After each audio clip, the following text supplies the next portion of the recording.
mas é uma grande alegria tê-lo conosco, trazer a palavra, receber esse convite. Nós queremos agradecer desde já pela oportunidade. Eu agradeço. Tá bom? Privilégio. À vontade. Leva um pouco de copo, já é seu? Não. Meu. Olá, meus irmãos, minhas irmãs.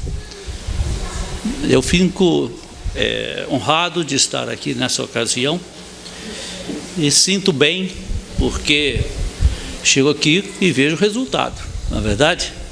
Vejo o resultado.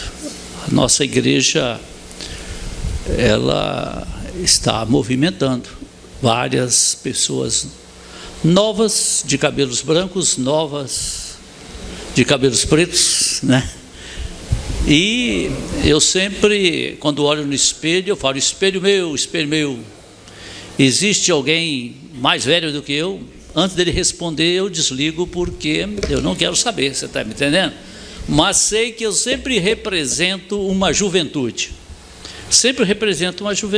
porque tem pastores que já estão mais idosos do que eu, e tem pastores na minha idade menos idosos. No Supremo Concílio nós encontramos com diversos pastores. Encontrei com alunos que eu pensei que eles já tinham a minha idade. Falei, colega, melhor aí, dá o seu jeitinho, porque você está muito novo, né? E o ministério muitas vezes deixa a pessoa tão preocupada que os cabelos embranquecem realmente. Por outro lado, os vi também, muitos deles fortes, animados, entusiasmados do reino de Deus e mostrando grande esperança naquelas coisas todas que às vezes nós encontramos em dificuldade. O reino de Deus não é um reino fácil, é um reino de facilidades, mas com grande dependência de Deus. Por isso nós ficamos muito gratos de estar aqui com vocês. Nessa ocasião agradecemos o convite da igreja de estarmos aqui e ficamos, através do seu pastor, e ficamos honrados, porque sabemos que a igreja, e estamos vendo a igreja em prosperidade, a igreja em crescimento. Isso para um pastor que organiza uma igreja é de grande valor, Mas esta igreja, as coisas dela não foram fáceis, né? Quando eu até hoje não sei qual anjo de Deus que chegou aos meus ouvidos e disse assim: você está sabendo que a 6ª Igreja Presbiteriana vai encerrar o trabalho em Itabirito e abandonou já os irmãos que lá estão? Eu falei, não estou sabendo, mas não é possível. É possível. Está acontecendo isso. Procurei o pastor Cleomes na ocasião e confirmei com ele esse fato e falei, eu quero essa congregação para nós. Na ocasião, pastor na Igreja Presbiteriana São Bento. Então, eu queremos essa igreja para nós. Eu não sabia quantos, não sabia quais, mas eu lembrava de uma história. Por isso a história é algo muito importante. Uriel, o seminarista nessa igreja, por uma ocasião, ele ligou para a Luz para o Caminho, eu era de Luz para o Caminho, e disse que precisava de umas literaturas para distribuir aqui em Itabirito. Eu mandei de Luz para o Caminho diversas literaturas, cada dia, e uma série de coisas para ele fazer um trabalho aqui. E aquilo foi só uma conversa e um envio. Eu não pesquisei nada depois, que resultado teve, mas me veio à memória aquela situação. Juntamente com a nossa conversa com o Cleomes, eu disse, nós não podemos abandonar essa igreja. Falei, porque nós não queremos essa igreja.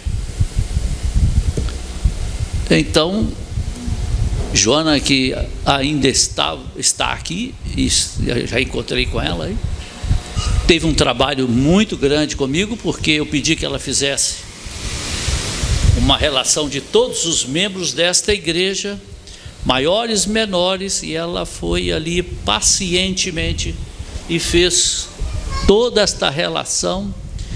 Eu pensei que nós éramos em 10, 15, mas éramos em 63 e 17 crianças. Falei, é uma igreja, não é simplesmente uma congregação, é uma igreja. Por isso, quando eu vim aqui já conversar com os irmãos, eu disse, nós vamos organizar uma igreja aqui. Não pode ser congregação esse trabalho. Nós vamos organizar uma igreja. E trabalhamos para organizar.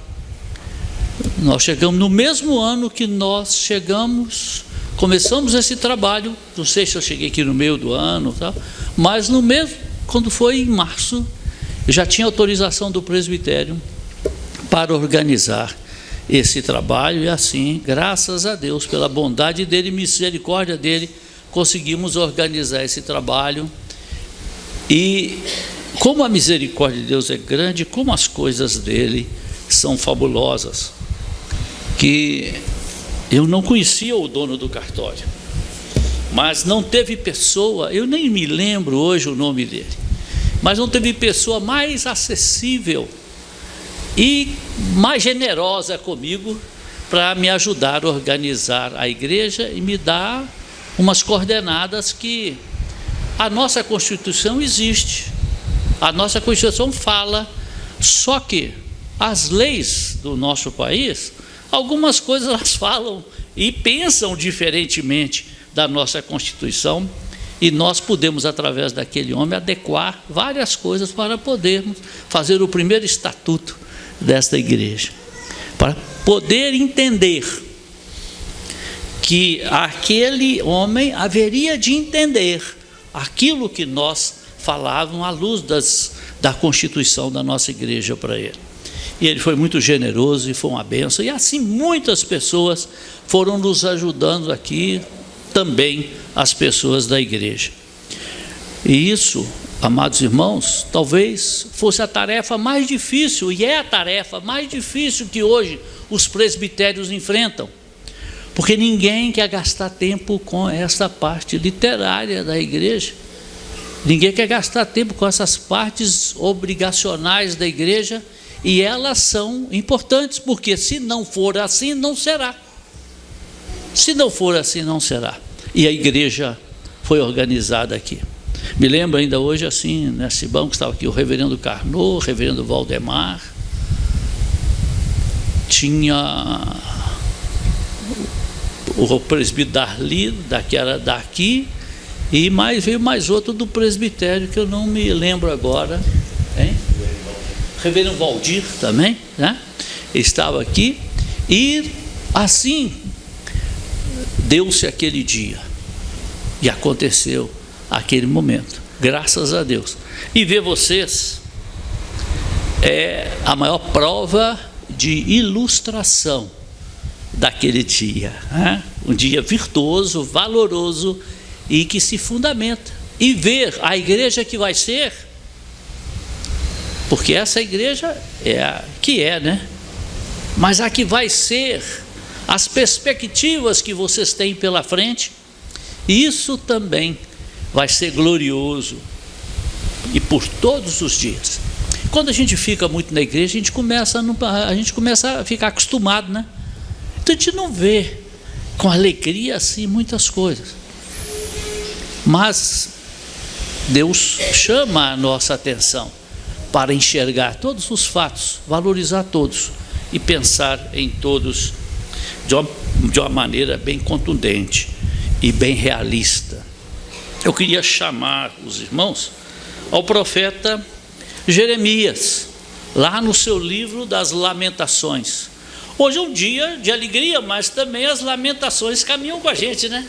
Lamentação não é tristeza. Lamentação é uma perspectiva de que estamos incomodados com alguma coisa. Estamos incomodados com alguma coisa e por isso precisamos reagir. Lamentações de Jeremias, no capítulo de número 3. E nós vamos ler um versículo apenas, no verso de número 21. E quero ler com os irmãos, cada um dá uma lida agora, para nós formarmos um só coro. Cada um dá uma lida aí silenciosa no verso 21 do capítulo 3. É conhecido esse verso. Vamos agora lê-lo juntos? Vamos? As misericórdias, acharam? Lamentações de Jeremias. Não, 21. Isso, esse aí eu quero. Vamos junto que nós todos queremos. Quero trazer à memória o que me pode dar esperança. Vamos repetir? Quero trazer à memória o que me pode dar esperança. Logicamente, os irmãos ingressaram aqui, cada um no seu tempo, na sua hora. Alguém aqui lembra daquele que estava aqui nos primeiros dias até de congregação, e até o primeiro dia da igreja, e outros são recentes, e outros hão de vir. Mas uma coisa é certa: no reino de Deus acontecem algumas coisas que não acontecem em qualquer reino. É que o irmão chega na igreja, ele já é bem recebido, não passa uma semana, ele já é chamado de querido, de amado, não é assim? Eu ficava preocupado com as namoradas dos rapazes da minha igreja e com os rapazes da minha igreja, porque era um tal de meu bem, meu amor, tão rápido que eu falei, esse povo é de Deus mesmo, porque já ama colossalmente, já ama de uma forma que... Mas por quê? Porque eles eram irmãos e de repente passa a ser namorado. Se como irmãos amavam, e como namorado, nem vou explicar para você essas coisas, porque na verdade a nossa intimidade como cristãos é uma intimidade grande, é uma intimidade boa, ela é importante. Por isso que quando João fala, se nós não amarmos os nossos irmãos, não amamos a Deus. Se não amamos o nosso irmão que vemos, como amar a Deus que não vemos? Por isso que ele cita isso, por quê? Porque a nossa intimidade, o nosso relacionamento é muito grande, e nós precisamos de frutificar nesta área. Quero trazer à memória o quê? O que me pode trazer esperança. Eu tentei entender o sofrimento do profeta, sei que é difícil, mas o livro de Lamentações, ele atribui a Jeremias a sua autoria. Lá no livro de Crônicas, 2 Crônicas 35, 25, lá também atribui a Jeremias esta relação. Por quê? Porque os versículos que lá estão também assinalam para as características dessa semelhança com o livro de Jeremias. E quando nós, ainda percorrendo a Bíblia, começamos a descobrir esta relação entre Lamentações 3, 48, 51, Jeremias 14, 17, também mais à frente os autores, os estudiosos das Escrituras começam a mostrar que dentro deste campo da igualdade, da semelhança, Jeremias escreve o seu livro e escreve as Lamentações. Por que às vezes pesa alguma dúvida? Porque o livro, Lamentações, são 5 poemas diferenciados em seus 5 capítulos. E esses poemas, ora, personalizam na pessoa do profeta, e ora, parece que o profeta está tratando de um ato como se fosse algo de uma comunidade, ou então diversas outras pessoas participando para formar a autoria deste livro. Mas a poesia hebraica, ela tem características interessantes, porque ela leva ao conhecimento algumas formas poéticas diferentes da nossa. Aqui há acrósticos. O que é um acróstico? A escola dominical gosta e sabe muito bem o que é um acróstico, não é? A Asaf sempre faz aqueles acrósticos, né? Pega uma palavra, põe lá as letras daquela palavra, gratidão, aí começa, com G escreve uma frase, com R escreve outra, com A escreve outra, a gratidão então está ali, composta dentro daquelas frases. Quem conhece o acróstico aqui? Eu acho que várias pessoas já viram Asaf, as crianças recitarem um outro verso assim. E o hebraico, ele tem essa facilidade. E os poetas do hebraico, eles também transmitiam várias coisas dentro desta forma. Então, Lamentações é um livro que foi escrito num período que veio a ser de grande importância. Por quê? Porque veio aplicar sobre aquele povo uma condenação daquilo que fizeram contra Deus, de como prostituíram contra Deus, de como realmente rejeitaram a vontade de Deus em suas vidas. E esse povo chama de Jerusalém. Esse povo era de Judá e de outras tribos que faziam parte desse contexto. Quando a gente peca contra Deus, a gente pensa, Deus me perdoa. Ele sim, perdoa sim, mas ele deixa uns certos grilhões assim enfiados na costela, não é verdade? Para a gente lembrar que ele está me perdoando, me perdoou, mas eu não posso voltar mais ao pecado. E ele está sempre me lembrando. Eu não sei qual que era o espinho do apóstolo São Paulo, mas uma coisa eu sei, ele orou, disse ele, por 3, foi assim? 3 vezes, pedindo a Deus que tirasse o espinho da sua carne. E Deus respondeu espinhosamente para ele: a minha graça te basta. Já pensou você receber uma resposta dessa? E é por isso que o livro de Lamentações, ele parece que é um peso na cabeça do seu leitor. Você começa a ler as Lamentações, e o próprio livro de Jeremias também é assim. Você começa a ler e ele vai montando um peso pesado sobre a sua cacunda, como diz, sobre as suas costas. Você fica submerso, às vezes, a tantos pesos consecutivos. Mas, ao mesmo tempo, é uma correção de Deus.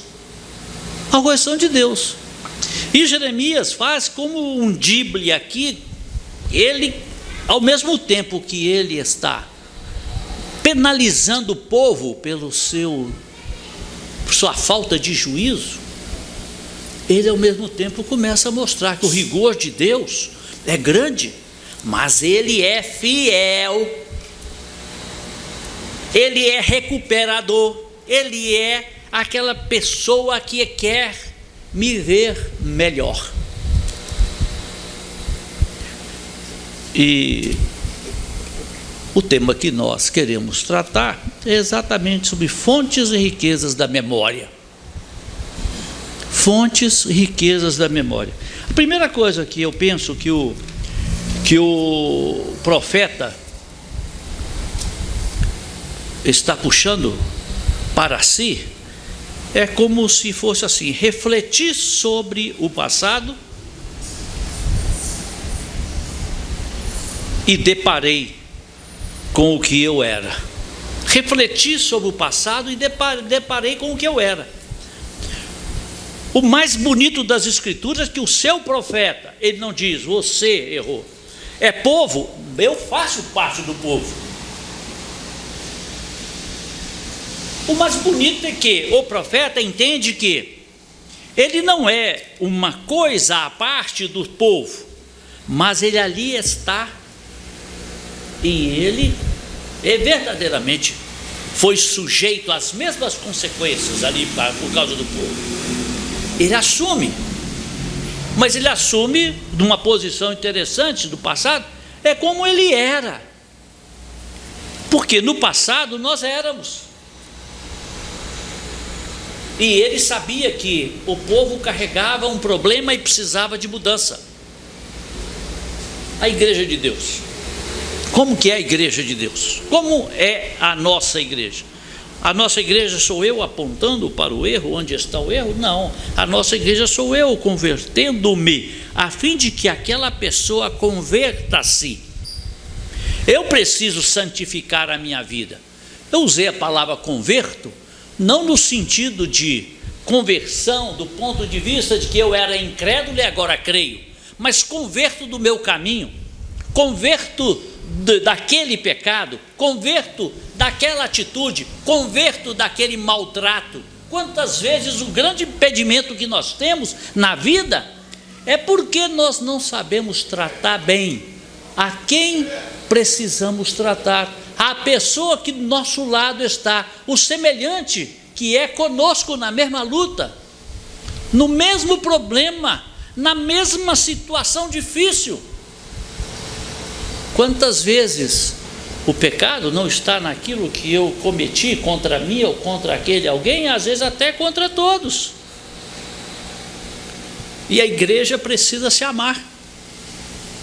E o profeta está numa posição onde ele se coloca como igual, como alguém que suportou, está suportando tudo aquilo que fizeram contra Deus. Ah, fizeram? Não, ele também fez. Porque a responsabilidade também é dele.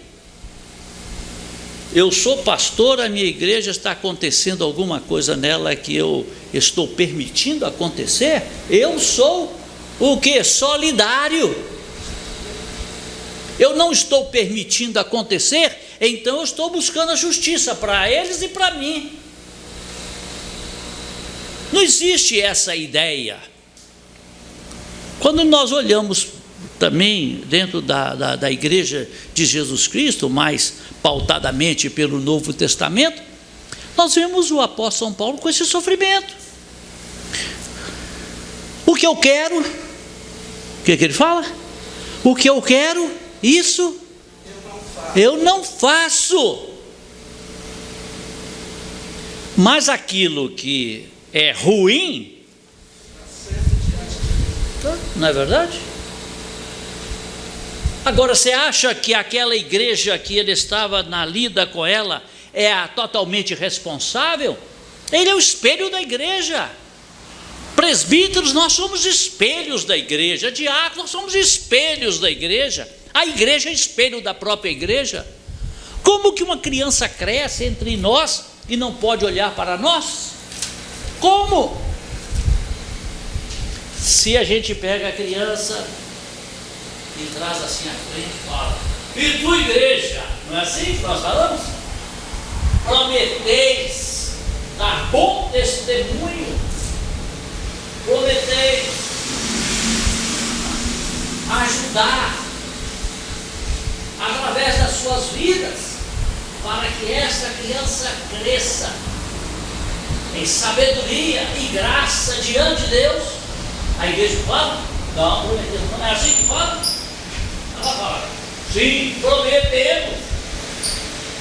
Mas nós não podemos esquecer dessa promessa.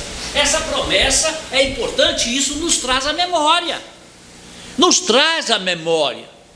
Tudo na igreja nos traz a memória. Eu tenho certeza, se nós abríssemos aqui uma boa discussão, saudável, para que cada um contasse aquilo que ouviu e que fez sentido à sua vida, está registrado na memória, está marcante na nossa memória, e nós precisamos compreender isso.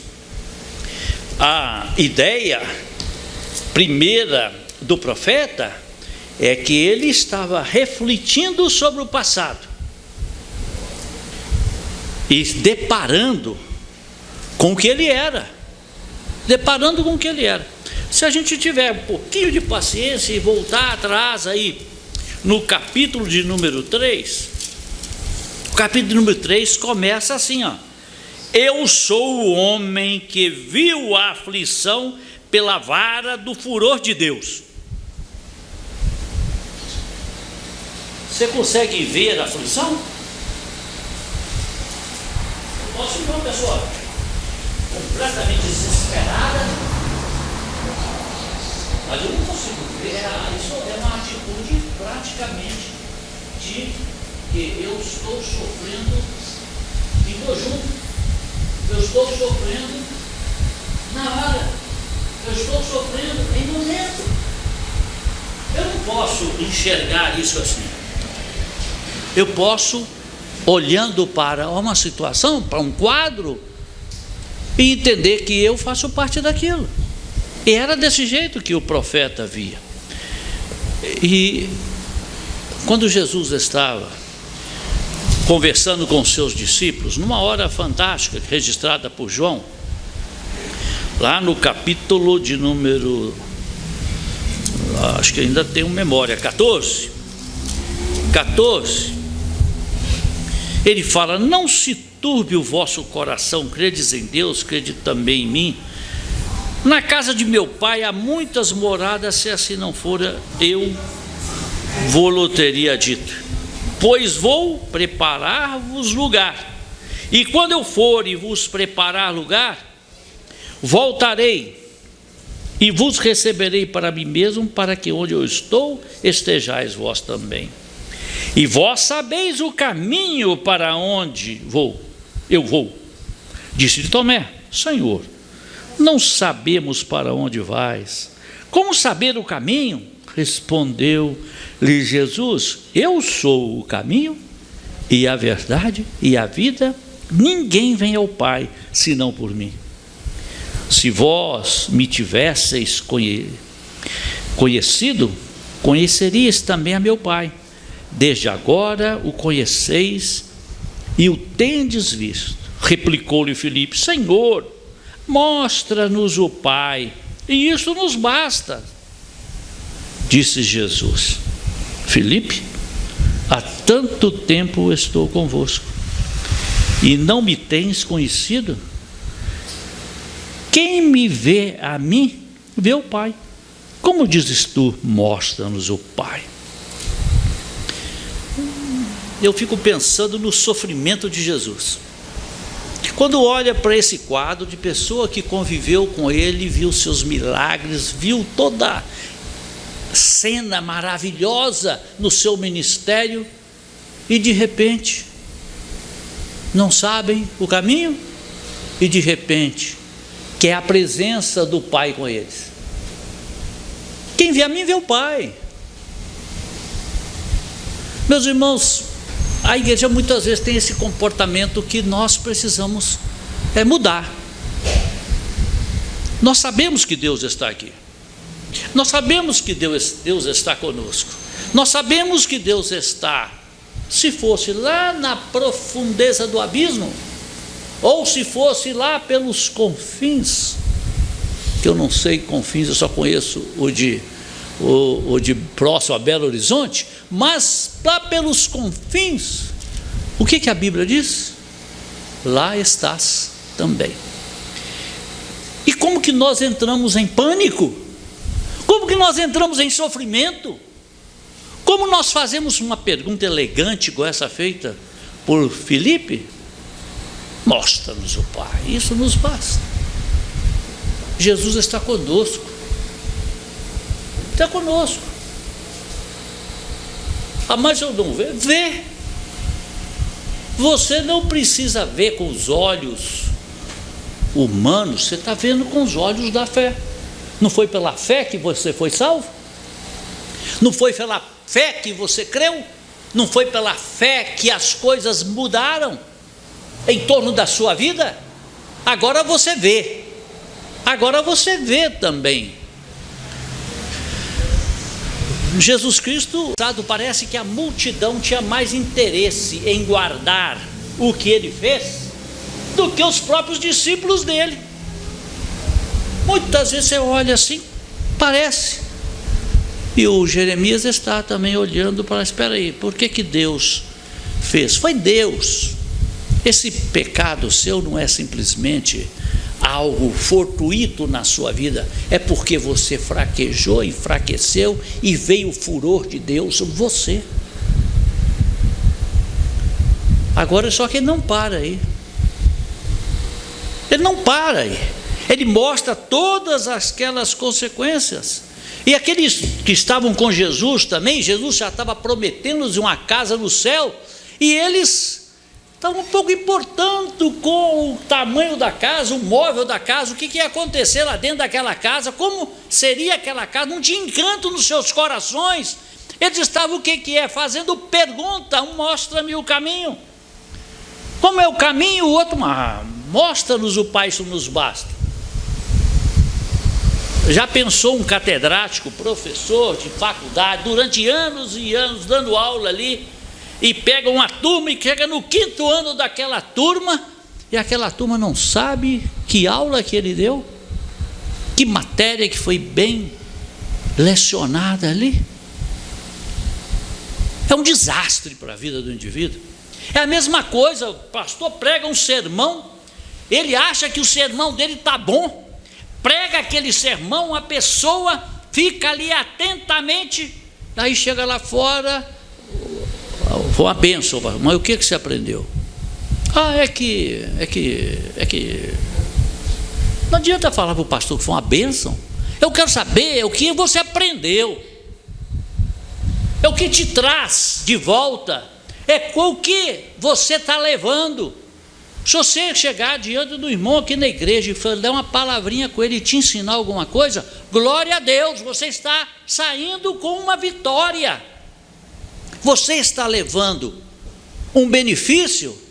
Por isso que os irmãos têm que, às vezes, até trocar todas as suas amabilidades, suas coisas, conversar bastante, mas sempre deve deixar para alguém um resultado de promissor, um resultado importante para a sua vida. E o que Jeremias queria exatamente, falando que ele também era naquele momento igual, era exatamente um resultado promissor. Mas se nós pensarmos também, a segunda etapa de Jeremias é que ele pensou no presente e viu o que ele era. Pensei no presente e vi o que sou. O verso 18, ele chama a nossa atenção. Diz assim, o verso 18 do capítulo 3: Então disse eu, já pereceu a minha glória, como também a minha esperança no Senhor. Parece que é uma derrota, não é verdade? Já pereceu a minha glória. Já pereceu a minha glória. E a minha esperança no Senhor. Alguém pode perder a esperança no Senhor? Alguém pode perder a esperança no Senhor? Mas que malvado esse profeta. Por que ele está exatamente mostrando que esperança?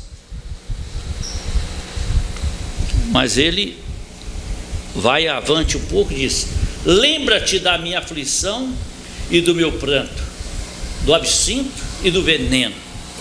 Ele entendia nesse momento que a vida dele estava sendo regada exatamente como uma bebida alcoólica,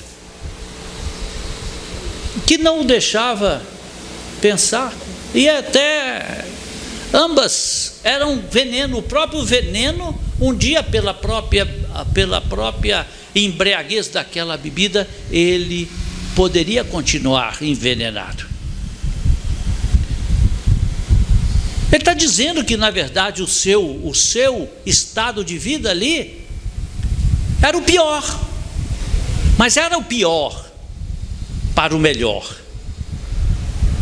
Quando o Espírito Santo chegou à nossa vida, nós confessamos que era importante.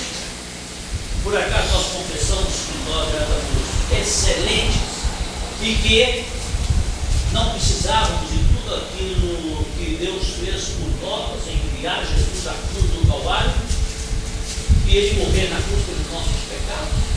Ou houve arrependimento? Qual é a nossa compreensão? A nossa compreensão foi de arrependimento? Ou a nossa compreensão foi de que eu era muito bom mesmo, bacanão, e Deus resolveu, então, precisava de alguém bom como eu no seu reino, e resolveu me salvar.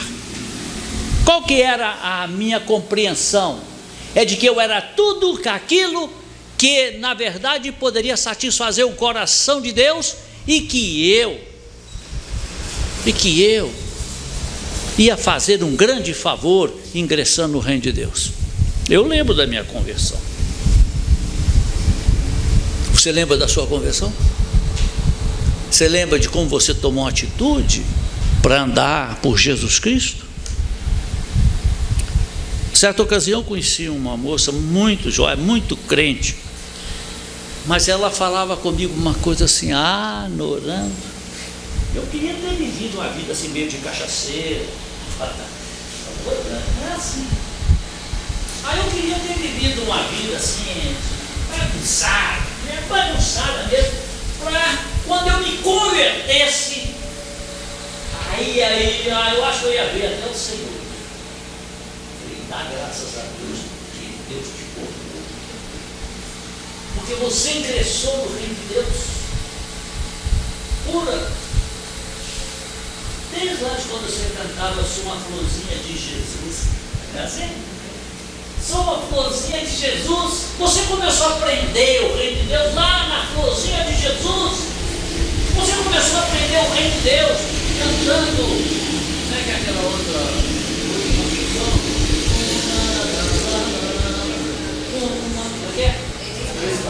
Três palavrinhas só, eu aprendi de cor. Deus é amor. Quem dera eu tivesse aprendido isso. Quem dera eu tivesse aprendido isso. Não tinha passado pelos problemas que eu passei, pelas aflições que eu passei, por tudo aquilo que eu passei. E às vezes a pessoa não dá glória a Deus porque não teve enfiado no pecado. E tem que dar muito mais glória a Deus porque Ele te poupou desde a infância para você não visitar as calamidades da vida. Quero trazer, como que é o versículo?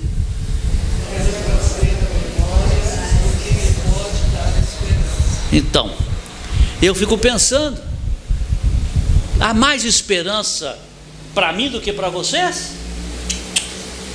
Há mais satisfação e prazer para mim do que para vocês? Não, pelo contrário. Alguém entre vocês pode dizer assim: louvado seja Deus que eu nunca pisei neste mundo imundo. Eu nunca declinei aos caminhos de Satanás. Eu nunca tive saindo dessa desgraça que é a vida de muitas pessoas que se convertem um dia. Por quê? Porque Deus te poupou. Porque Deus te poupou. Aí a gente volta lá no João e vê o Filipe com aquele papo furado com Jesus Cristo. Mostra-nos o Pai, isso nos falta. Devia ter tomado um rapa-tapa na orelha ali com Jesus Cristo, né?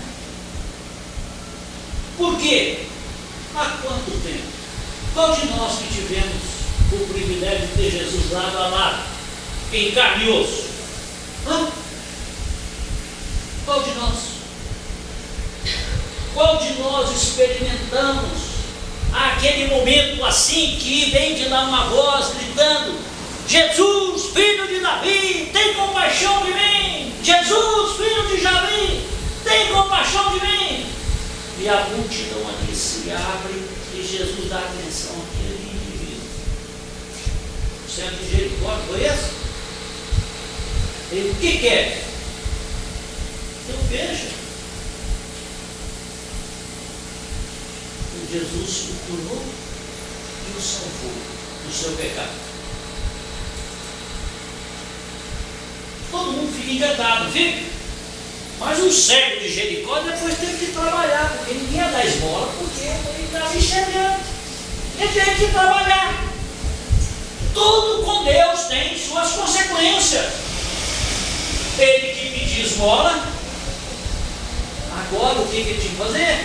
Trabalhar para ganhar o pão de cada dia. Por isso que tem muitas pessoas que tem um sujeito lá perto de casa, são sadio, bonito cara, veste bem, mas chega perto da gente e fala assim: tem um trocado aí para me dar, porque eu estou desatualizado profissionalmente. Fala assim: eu não consigo emprego. Pois é, eu falei para ela, aquele cara está desatualizado, está catando latinha. Agora no carnaval tem gente que ganhou 10, 20 mil reais catando latinha. Eu não sei quantas latas ele catou, mas que catou, catou. E tem um velhinho que apareceu na Itatiaia, ele falou: não, eu peguei a minha família toda e levei para a rua para catar latinha. Emprego eu sei que é difícil, trabalho não é difícil, trabalho é fácil. Aí umas pessoas falam assim: ah, mas é porque eu não estudei, então eu não consigo ganhar dinheiro. Peraí, eu tenho que fazer uma revisão dos meus amigos. Eu tenho uma turma de amigos bíblicos que não tem sexta série, primária, ó. É primária, né? Mas isso é fundamental, né? Fundamental, hoje esse nome é mais bonito. Não tem a sexta série. E esses caras são ricos. E até uns agora estão esnobando, estão estudando depois de velho, depois de rico, depois de 40, 50 mil por mês, eles voltaram, aí foram para a faculdade. Para estudar um negócio que eles não vão ganhar 40 mil por mês, nunca. Mas sabe por quê? Eu tenho um primo, que um dia eu perguntei para ele: para que você está fazendo direito? Você não vai ser advogado, você é vendedor, você não vai ser advogado nunca. Doutor, mas aconteceu um negócio muito chato lá na escola da minha filha. Então por quê? Porque a mulher chegou para ele e falou: pai, o que o senhor faz na vida? Eu sou vendedor. Engraçado, pai. As meninas perguntam: o que você pensa? Ah, meu pai é médico, meu pai é advogado, meu pai é dentista, meu pai. Perguntaram para mim, eu não sabia o que eu ia falar. Meu pai, eu não sei. Aí ele resolveu estudar direito, para que quando alguém perguntasse o que ele era, ele falaria que ele era o quê? Advogado, formado em direito. Mas nunca exerceu direito. Foi vendedor a vida toda, mas nunca exerceu direito. Ganhou a vida trabalhando. Então, para ganhar a vida não precisa de ter curso superior. De trabalho. Agora, se tiver o curso superior, é bom, porque a filhinha não fica triste. A esposa não fica chateada de casar com um mecânico, né? O mecânico está tentando ganhar dinheiro com tanto que elas fazem, né? Esses negócios todos acontecendo por aí. Então, observa, a contradição da vida é muito grande. E aquele Filipe, o quê? Mostra. Jesus deve ter falado com ele: podem passar. Olha quantos coxos andaram, olha quantos cegos chegaram, olha quantas pessoas. Você me pergunta, mostra.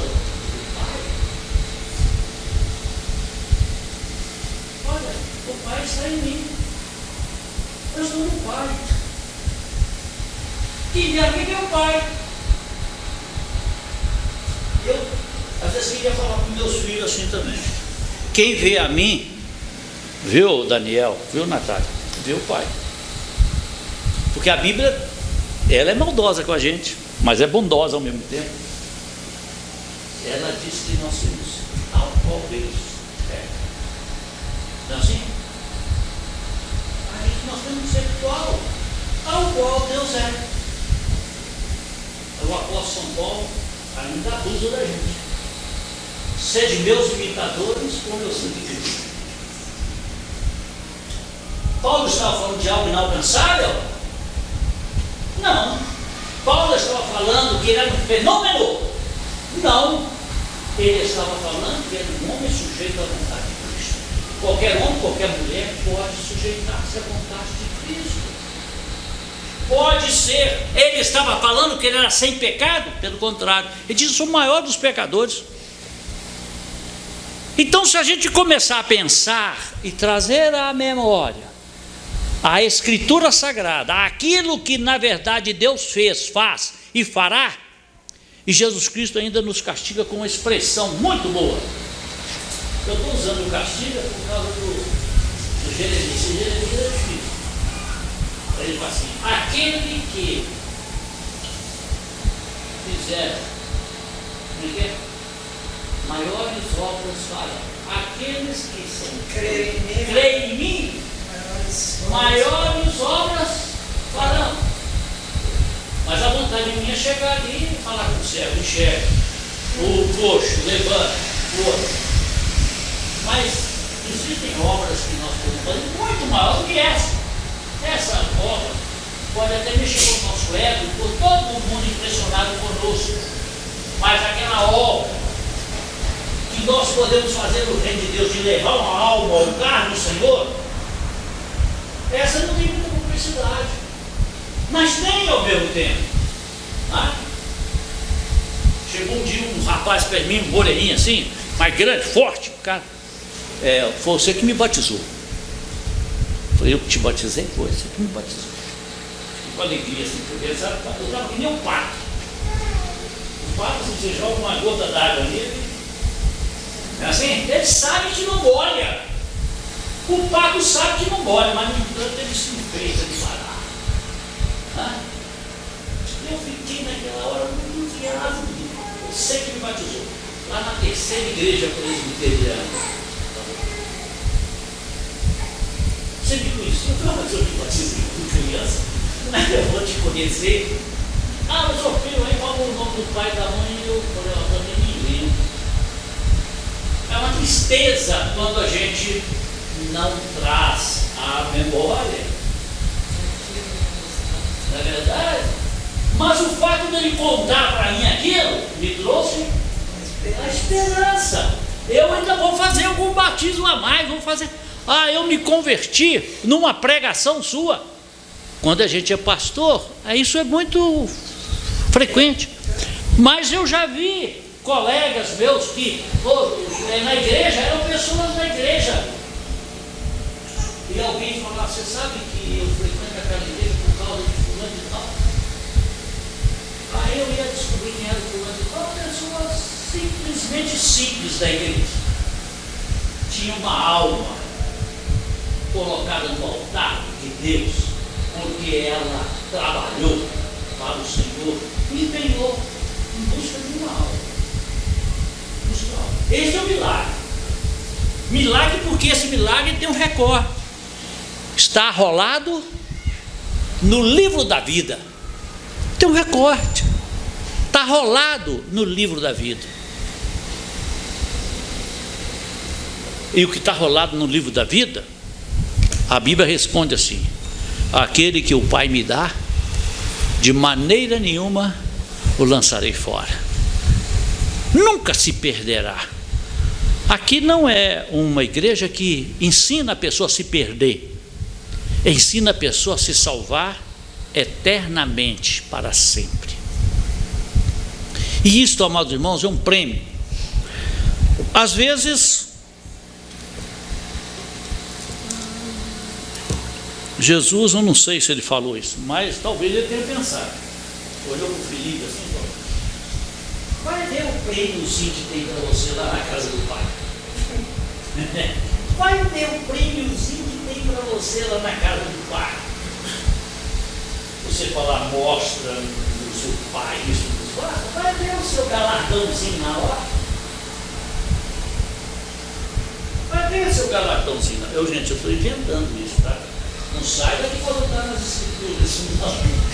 Mas eu estou pensando isso, imaginando isso. Porque é difícil, né? Você faz um esforço, faz tudo quanto tem que fazer para mostrar a glória de Deus nesse mundo, e vê um carinha e fala um negócio desse. Então qual é o caminho? Eu sou o caminho, a verdade e a vida. Ninguém vem ao Pai senão por mim. E você começa a descobrir uma pessoa que não tem a salvação exatamente por esse versículo. Qual que é o caminho? A verdade é a vida. Se ela não souber, não é salvo. O que você fez para a sua salvação? Eu sou bom, nunca matei ninguém. Não é salva. Não é salva. Mas meu pai era religioso, minha mãe era religiosa e eu sou religioso, sei, mas você tem certeza da sua salvação? Eu espero merecer, não é salva. Não. A alavanca da salvação é assim: eu era pecador distante de Deus. Era pecador distante de Deus e Deus me acolheu. Apesar de pecador, Ele me acolheu. Essa é a alavanca da salvação. Quer dizer que Ele arrependeu dos seus pecados. Pessoal, o que se diz? A palavra está perto de ti, na tua boca e no teu coração está a palavra que pregamos. Se com a tua boca confessares a Jesus como Senhor em teu coração, credes que Deus o ressuscitou entre os mortos, será salvo. Está pronto. Não precisa de outra coisa. De uma coisa precisa. Ninguém chega a esse ponto se o Espírito Santo não o convencer do pecado, da justiça e do juízo. Ninguém chega a esse ponto. Nós podemos pregar o Evangelho para as pessoas até cansar. Se nós não provocarmos a pessoa a esse ponto do Espírito a convencer do pecado, da justiça e do juízo, nós vamos ter adepto, mas nós vamos ter discípulo. Adepto pode ter, mas discípulo não, porque precisa chegar nesse ponto. E por fim, meus irmãos, o profeta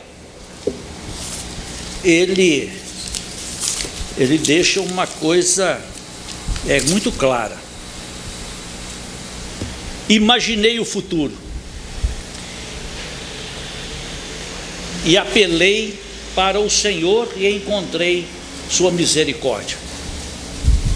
O verso 22 diz assim: as misericórdias do Senhor são as causas de não sermos consumidos, porque as suas misericórdias não têm fim, renovam-se cada manhã, grande é a tua fidelidade. Agora, ele estava ciente de quê? O peso da mão de Deus aconteceu? Aconteceu. Deus castigou e afligiu aquele povo no máximo que podia afligir, afligiu. Mas Deus se apresentou com misericórdia. Assim que é a igreja. A gente não pode nunca amaciar para o pecador as coisas, mas nunca pode ser tão rigoroso a ponto dele não entender o amor de Cristo. Ele precisa de aprender que tem um advogado junto ao outro. Quem tem um advogado aqui, levanta a mão. Vai ninguém. Lá você tem. Eu também tenho. Você tem? Eu tenho um terreno, mas eu sou celestial, por isso. No advogado terreno,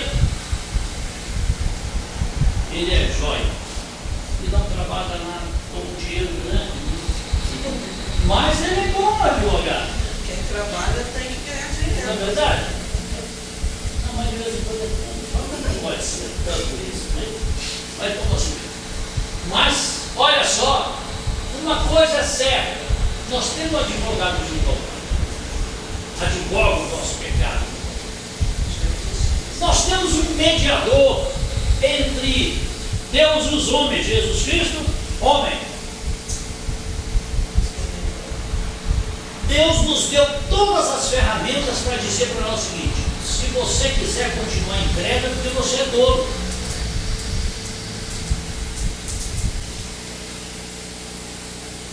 Pastor, mas nem todos serão salvos, não está escrito? Está. Porque foram tolos. Não foram tolos nessa vida, mas lá na eternidade foram tolos. Lá dentro das ciências de Deus foram tolos, porque Deus nos achou tolos. Mas Deus não te achou. Você tem que vibrar, é por causa disso. Você tem que vibrar por causa disso, porque você foi chamado antes da fundação do mundo. Foi predestinado, foi eleito e hoje está aqui justificado. Justificado. A gente fica pensando assim, mas isso não é justo, o fulano ali, ele não vai crer. Eu não sei se ele vai crer, mas se ele for eleito, vai crer.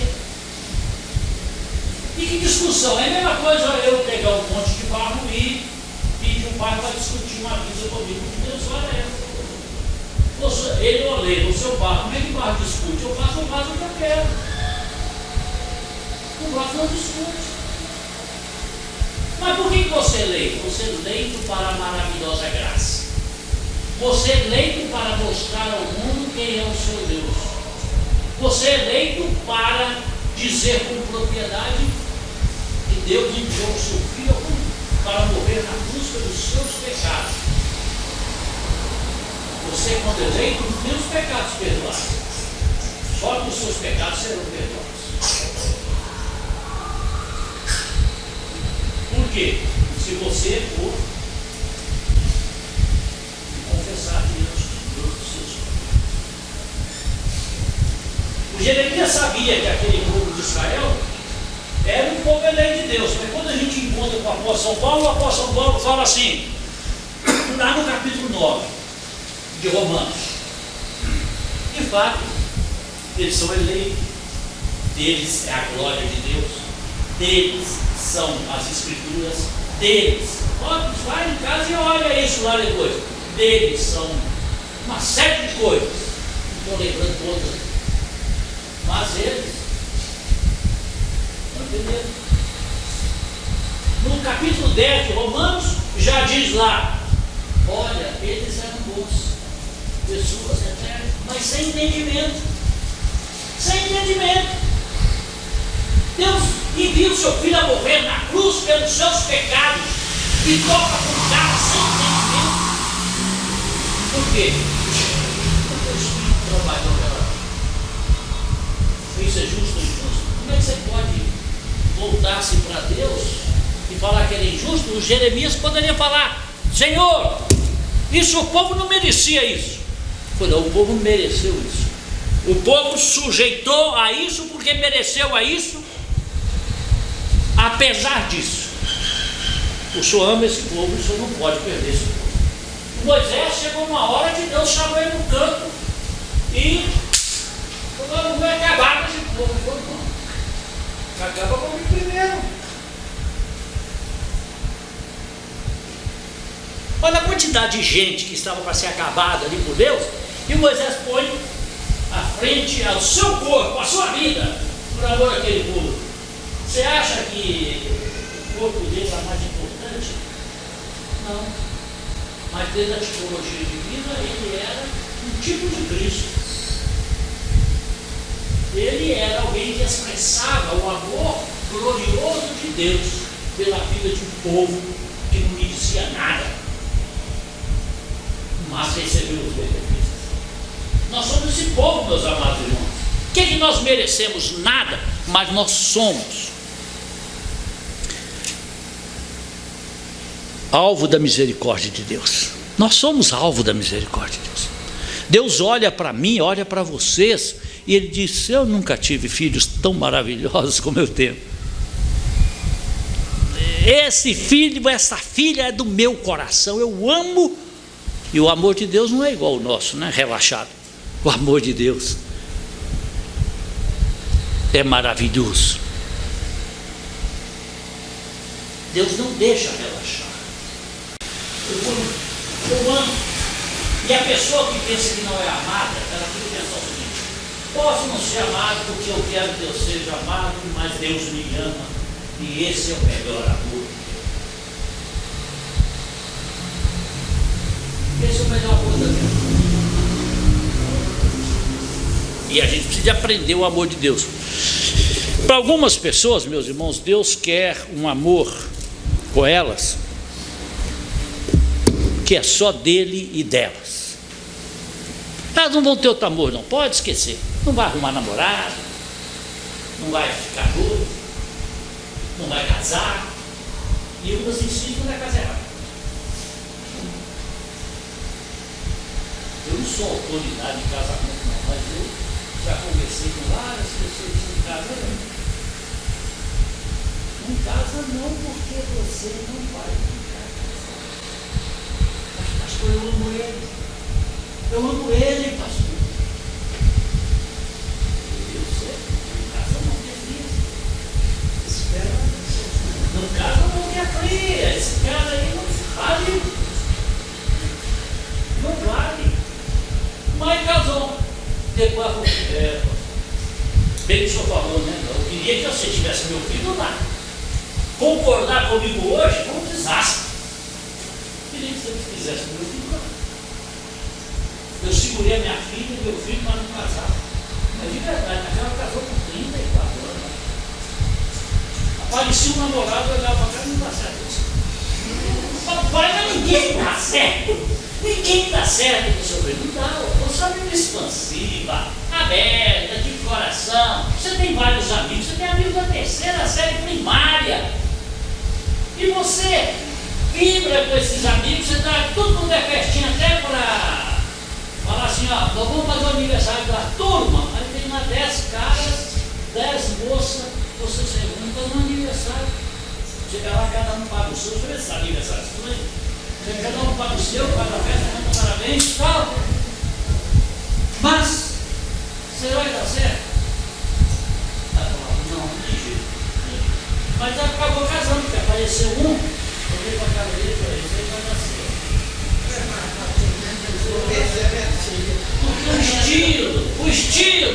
O estilo do cara é diferente. Não é que ele é pobre, que é rico, que é inteligente, que não é inteligente. Não é nada disso. Quando você olha o mar, você tem que saber qual que é o ímpar. Entende? Tem que dar para o ímpar o negócio. Porque um tem que aprender a perder e o outro tem que aprender a ganhar. E o outro tem que aprender a ganhar, o outro tem que aprender a perder. Num relacionamento que todo mundo quer ganhar, já não deu certo. Não deu certo. Então, as pessoas são pessoas que quando elas começam a conversar e que começa alguém que favorecer mais o outro, não dá certo. Não dá certo. O negócio tem que ser pontilhado ali. Um delicado para você, um delicado para mim. Um delicado para você, um delicado para mim. Você cede, aí é meu cedo. Você faz isso. E nessa brincadeira, hoje as mulheres mandam nos maridos mesmo, tem inverso. Não é verdade? Mandam nos maridos, mas eles obedecem com prazer. Eles obedecem com prazer. Eu nunca vi marido contrariado. Pelo contrário, ele fala assim: lá em casa é assim. Sim, senhora. Não, senhora. Sim, senhora. E eles ficam contentes. E isso está na página de Deus. O homem é o cabeça da mulher, o defensor da mulher. Ele tem que agir assim. Ele tem que amparar a mulher. Tem que pôr debaixo do braço e amparar a mulher. E ela conta com isso. Mas ele pode deixar ela pensar.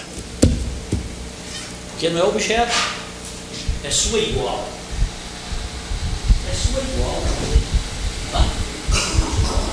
Tem um romantismo aí, um poema aí que diz que precisa de amparar, colocar debaixo do seu braço para ser a pessoa do seu afeto. A pessoa do seu afeto. Junto do seu coração, para ele poder dedicar todo o partido. E é assim que vamos ter que fazer. E depois obedecer. Nessas coisinhas banais da casa, pode obedecer tudo. Mas quando chegar no bombeiro, ele fala, ó, tem que ser assim. Assim. E ela também faz assim. E vai tudo bem. Com Deus é diferente. Por que a Bíblia diz que Deus é ciumento? É porque Ele nos tem nessa relação de casamento. Quando eu creio em Jesus Cristo, eu sou casado com Ele. Você é casada com Ele. Então, amados irmãos, não dá. Quando o negócio casou. Não dá para tapear Jesus, não dá para tapear Deus, como Israel fez por diversas vezes, e ainda faz até hoje. Mas no momento que entrega a sua vida a Jesus, agora ele veio para o que eram seus, e aqueles seus também o receberam. E é nisso que nós temos que pensar. O alvo do amor. Vamos para nossas memórias. Como é que é o versículo?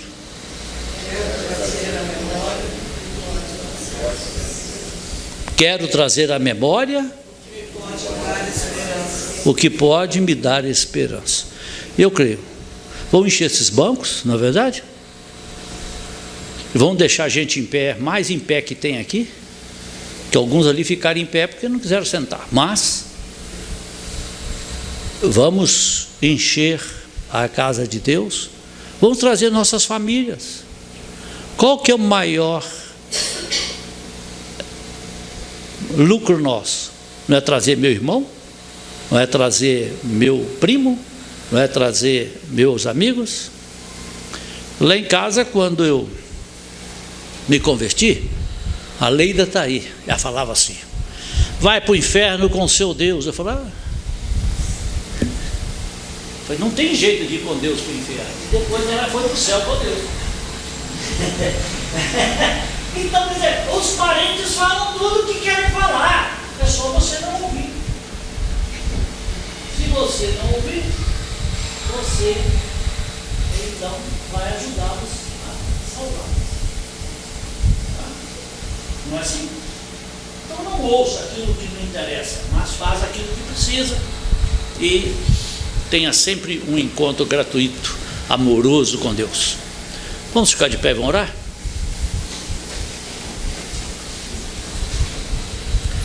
Senhor Deus, nós queremos te dar graças por esse momento, pela alegria que tem o Senhor de estarmos aqui juntos com os nossos irmãos e irmãs nesta igreja, Senhor, fruto da tua bondade, misericórdia e amor para esta cidade, em vê-la, Senhor, profícua, em vê-la, Senhor, também em crescente situação, e ver tantos irmãos, ó Deus, que eu não conhecia, mas ao mesmo tempo, Pai, sabendo que somos cidadãos dos céus e que um dia nos céus, ó Deus, nós estaremos glorificando o nome de Jesus Cristo e exaltando para sempre e recebendo os benefícios do pastor, do Supremo Pastor Jesus.